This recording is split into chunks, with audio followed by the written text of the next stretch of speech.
Welcome to Movie Macaw. Today, we're unraveling the mind-bending action of Edge of Tomorrow, where every reset brings a new fight for survival and strategy. From epic battles to game-changing twists, we've got it all covered. If you love movie breakdowns, hit that subscribe button and dive into the world of endless possibilities with us. Now, let's start. A few years ago, an asteroid carrying an alien race called the Mimics crashes into Europe and quickly devastates the continent with their superior technology and the surprise factor. Soon people are rioting on the streets, demanding the world leaders do something before humanity is lost. After 5 years, when things look hopeless, an allied army of humans utilizing new mechanized suits wins a major battle in Verdun, and a special forces soldier named Sergeant Vertovsky is hailed as a hero after being credited with hundreds of Mimic kills. She becomes an instant icon and a recruiting boon for the human military as the united human armies try to use the momentum for Verdun to launch a multi-pronged final assault on Europe. One of the talking heads on the newsreel selling Vertovsky and the war effort is Major Cage of the US Army. One morning, Cage flies to London the day before the operation to retake Europe. He meets with the commander of the Western Allies, General Brigham, who orders Cage to accompany the first wave of Allied troops to land in France and provide ground coverage for the media. Cage was an ROTC cadet in college and has no experience in the field. So he does not want to go to battle. He tries various tactics to avoid the deployment, to the point he tries to blackmail the general via the media. At first the general pretends to let him go, but as soon as Cage crosses the door, Brigham makes the guards go after him. Cage tries to run away, but he barely gets to reach another corridor before he is tossed into unconsciousness. Later in the afternoon, Cage wakes up on a pile of duffel bags at Heathrow Airport, which has been turned into a military base. A sergeant shoves boots into his hands before Sergeant Farrell takes over. It turns out Brigham sent orders to Farrell stating Cage had tried to desert and has now been demoted from an officer to private. Cage is assigned to a band of eccentric soldiers called the J Squad, who are caught gambling by Farrell when Cage is introduced to them. As he scolds them, Farrell makes them eat the cards before instructing them to get Cage ready to deploy with them tomorrow. Hearing Cage is a deserter that thinks he is above battling puts him on everyone's blacklist, and Cage is sent to training. The next day is Invasion Day and Cage is given his own suit, but the members of Jay's squad do not even bother teaching him how to use it because they believe he will die quickly. Cage watches everyone move freely and find their favorite weapons with ease, but he feels nervous and lost. On their way out, Vertovsky leads the army with pride, yet Cage still tries to escape. However, the others drag him back quickly. All the planes take off swiftly, but as soon as they are about to drop onto the French coast, the back of their airship suddenly explodes. The squad drops down prematurely, but Cage is so scared that it is not until the explosion fire comes closer that he drops as well. As they fall through the sky, explosions keep happening around them, and many soldiers are dead before even reaching the ground. Even though the operation to retake Europe was supposed to be a surprise attack, the Mimics seem to be completely prepared with a proper ambush and proceed to slaughter the humans without mercy. Cage lands properly but still has not been able to remove the safety from his weapon, so he runs around in panic, watching how people are dying all over the place. Both crafts and humans seem to be catching fire, and Cage ends up falling when a plane crashes near him. Vertovsky comes out and begins fighting with outstanding ability, but after exchanging a few blows, she is distracted when she sees Cage on the ground and something hits her from behind, instantly killing her. Cage immediately rejoins the J Squad and they try to form some sort of plan, but suddenly a Mimic comes out of the ground and attacks them. As the other soldiers desperately shoot at the creature, Cage finally manages to unlock his weapons as well, helping destroy the alien and feeling proud of it. Unfortunately, there is another alien incoming, and Cage refuses to go without a fight, so he grabs mine and holds it while the blue Mimic jumps on him, killing them both. This causes the alien blood to drop on Cage and enter his body. Suddenly, Cage awakes in a panic on top of the duffel bags, with the same sergeant giving him the boots and Farrell again taking him away. Cage is confused, especially when he guesses everything Farrell is about to say, proving the battle had not been a dream. He goes through the meeting with the J Squad, putting the suit on, and getting on the plane exactly the same way, guessing what everyone will say to him. The explosion happens again and this time, Cage remembers to drop faster. As soon as he lands, he remembers his companion dying and tries to warn him, but he is not fast enough and the guy dies anyway. Next Cage sees Vertovsky and pushes her to the ground, taking the shot for her. Seeing him wounded, Vertovsky takes the chance to steal his suit's battery, and at that moment another alien kills him. Once again, Cage wakes up at the airport.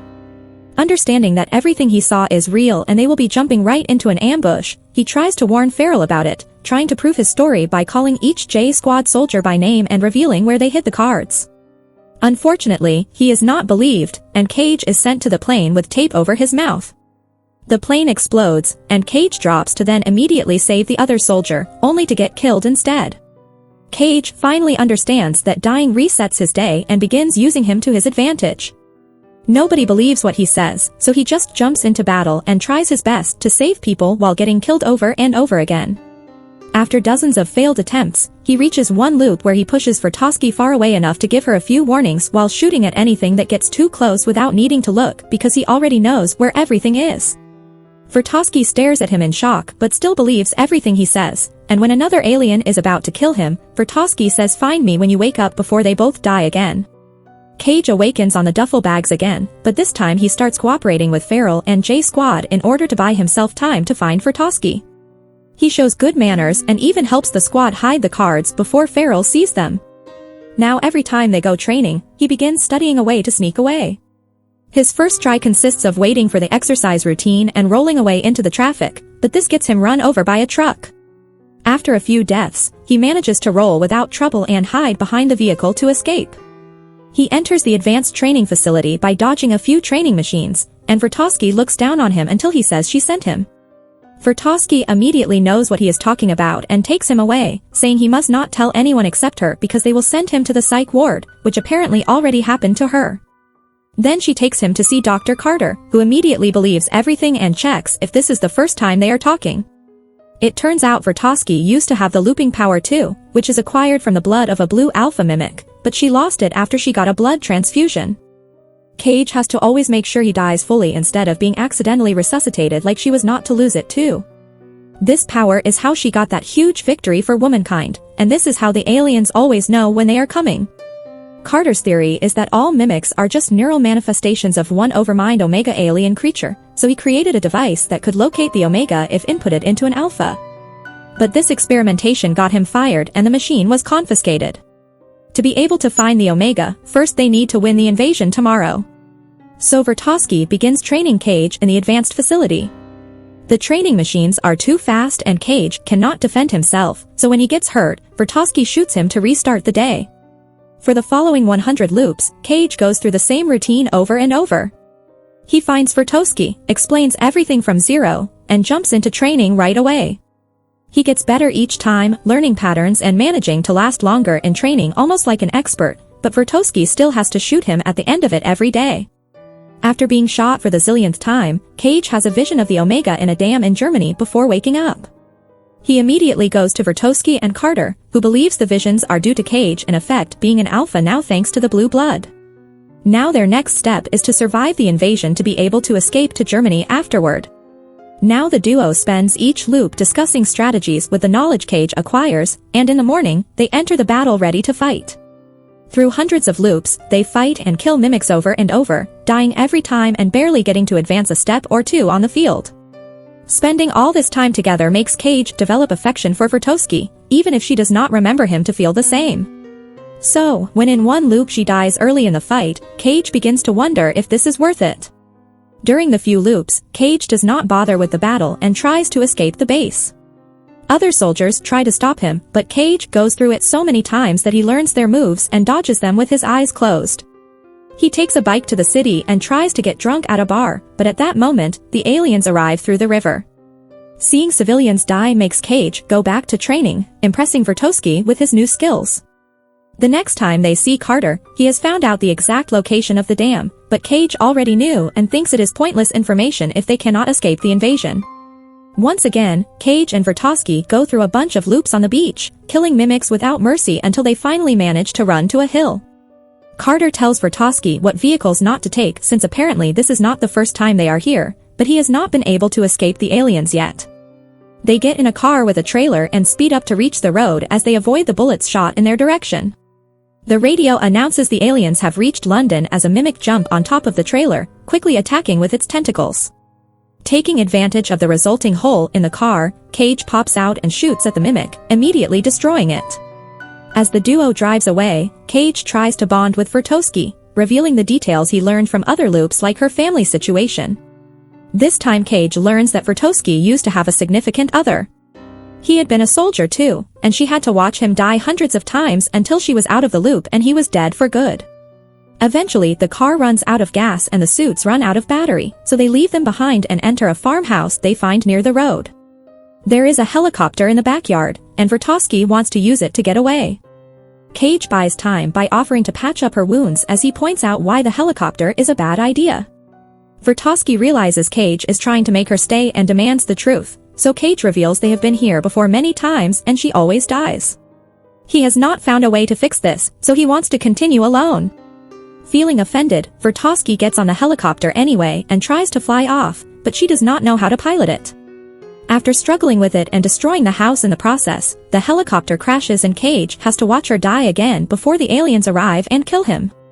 In the following loop, Cage goes to Vertowski, but seeing her face makes him feel guilty and he decides not to tell her anything. When he gets ready for the battle, he asks for extra ammo and does not even bother with a helmet, not needing it to kill a bunch of mimics with ease thanks to his looping knowledge, and he escapes the area again. After a few tries, Cage learns to pilot the helicopter and finally makes it to the German dam alone. He sneaks around carefully using flares just in case, but when he finally makes it to the center of the building, he is devastated to find it empty. At that moment, two mimics block his path and shoot him, but before he can lose blood, Cage jumps into the water in order to drown. During the next loop, Cage goes to Vertowski and Carter to tell them the Omega is not in the dam. They figure out the visions and Vertowski's success had been all a ruse by the Omega mimic Overmind to lure the humans into invading Europe, where they would be ambushed and annihilated. With no other leads, the device Carter made becomes their last shot. But unfortunately, it had been confiscated by Brigham. Vertowski and Cage make their next plan to recover the machine. They go through several attempts to get into the admin base, learning the pattern of the guards and every employee in the building to move undetected through the building and safely take the elevator. When they finally reach Brigham, they tell him they have had this conversation many times. To prove it, Cage predicts everything the secretary is about to say or do. Impressed, Brigham takes the machine from the safe, saying he wants to be the one to use it, but Cage refuses because it can go wrong and he cannot loop. Brigham gives them the machine and lets them go, but it is a trick again. Outside, his guards are waiting and they try to arrest them. The duo immediately runs back to the parking lot and steals a car to drive as fast as possible, having to dodge all the bullets from the guards chasing them. While Vertowski drives, Cage injects his leg with the machine and his eyes go black as he starts to have a vision. It turns out the Omega is underneath the Louvre Museum in Paris. Cage wakes up and tells Vertowski about it as she manages to drive into the street, but the shooting keeps coming and suddenly a soldier in a mecha suit blocks the road. With the suit's strength, he manages to stop the car, and the crash causes the duo to lose consciousness. Some hours later, Cage awakens strapped to a hospital gurney and under arrest. He realizes he is out of the loop now because he was given a blood transfusion. As he struggles with the gurney and falls trying to escape, Vertowski shows up and frees him. She intends to kill him, but he stops her just in time to explain he can feel he cannot loop anymore. Afterward, Vertowski breaks the two of them out, and they carefully sneak back into the base thanks to Cage's old security knowledge. They only have 3 hours before the invasion and they will need soldiers to be able to kill the Omega without the loop. Cage decides to approach the J Squad and to convince them he is telling the truth. He reveals a bunch of their secrets that he has learned during previous loops. The squad is impressed, but they are not sure they want to follow a stranger. Luckily, the famous Vertowski comes forward and immediately wins their loyalty. In the morning, the squad gets the suits, but instead of joining the rest of the army, they steal a plane and fly away. Cage reminds everyone not to kill the blue alphas or they will reset the day. They must only kill the orange aliens. He does not want Vertowski to come because he cannot reset her death now, but she refuses to stay behind. When they make it to Paris, the mimics immediately begin shooting at the plane, intending to protect their leader, and the first soldier dies. His best friend begins shooting from the plane door for revenge as the rest of the squad drops outside, but the plane loses control and crashes to the ground, killing a few more soldiers. The sudden drop causes Cage to fall into the water, and the weight of the suit is keeping him at the bottom. He has no choice but to take it off to be able to swim out. Then he carefully makes his way to the Louvre, devastated to find the whole area and ruins. A noise suddenly startles him, but it is only Vertovsky, who reveals 3 squad members have also survived. They get together and realize they do not have enough ammo to proceed, only a few grenades to kill the Omega. Then Cage gets an idea.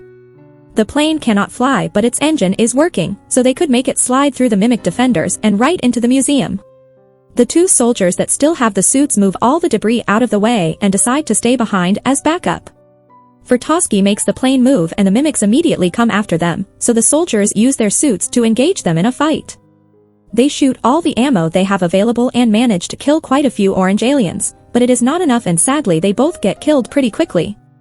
The mimics approach the plane next, and the 3rd soldier also opens fire with all his might using the plane's artillery. Unfortunately, there are too many aliens shooting at the same time and he gets killed as well. Cage immediately runs to take over the artillery, shooting at the mimics as fast as possible. However, he is only human, and he cannot kill them all fast enough. The mimics jump on top of the plane and start destroying the roof, so Cage turns his shooting toward the inside. The impact causes Vertovsky to get off her seat, but Cage quickly offers cover and she is able to rush back to the control panel, guiding the plane right through some famous monuments. Cage is left hanging outside the plane as it finally smashes through the museum, where Cage rolls off and safely makes it to the ground. Vertovsky survives the crash as well thanks to her seat and grabs all their remaining weapons before joining Cage. The duo begins running through the main museum floor, although Vertovsky is slower because her leg is hurt. They shoot a few aliens in the way and Cage then drops a grenade before they jump into a hole in the floor, only to land on top of a car in the underground area. Debris is about to fall on top of them too, but Cage rolls them away just in time. While they hear the mimics on the floor above trying to find a way to reach them, the duo notices the area is flooded and realizes the Omega is hiding underwater. At that moment an Alpha makes it to the area, and they quickly hide behind debris to make a plan. Cage wants to distract the Alpha while Vertovsky kills the Omega, but she refuses, saying she's a better fighter and she can be a better distraction. After giving him the grenades, Vertovsky thanks Cage for bringing her this far and says she wishes she had gotten to know him better before kissing him, knowing how he feels for her even if she cannot return it. Afterward Vertovsky begins running away to make the Alpha mimic follow her, not attacking it to avoid restarting the loop. She tries to hide behind a car, but the mimic takes an alternate corridor and surprises her from behind, jumping on her to kill her. Meanwhile, Cage jumps into the water and swims around the debris, looking for the Omega. The Alpha dives in as well to chase him, so Cage tries to go through narrow spaces to slow it down. After lots of desperate swimming, Cage finally finds the Omega, which looks like a huge glowing ball. As he gets the grenades ready, the Alpha mimic catches up to him and stabs him with its tentacles. Cage cries out and drops the grenades, but when he turns around, he reveals he had already removed the pins. As soon as the grenades reach the center of the Omega, they explode, and the mimics immediately begin wiggling in pain as the Alpha slowly disintegrates right before the Omega blows out, creating a huge explosion that destroys the museum and kills every single alien outside as well. While Cage's dead body floats in the water, the Omega's blood seeps into him, giving him those black eyes again. Suddenly Cage wakes up and finds himself on the helicopter trip to London from the morning before the invasion. To his shock, not only he is alive, but everyone in the city is celebrating. It turns out that after a mysterious explosion in Paris, the mimics have all died off and now the human forces are sweeping through Europe without resistance. The next day they will advance to the Western Front and claim victory for good. Afterward Cage goes to the airport base, where he is glad to see all the members of J Squad are alive and well. Next, he goes to the training facility, where he is received with respect because he is still a major and never lost his position. Cage finds Vertovsky at the usual spot and she greets him with the rudeness of a stranger, making Cage laugh. Thanks for watching Movie Macaw.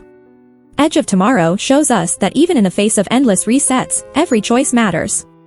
If you enjoyed this breakdown and want more recaps, reviews, and plot twists from the world of cinema, make sure to hit that like button, subscribe, and ring the bell so you never miss a video. See you in the next one.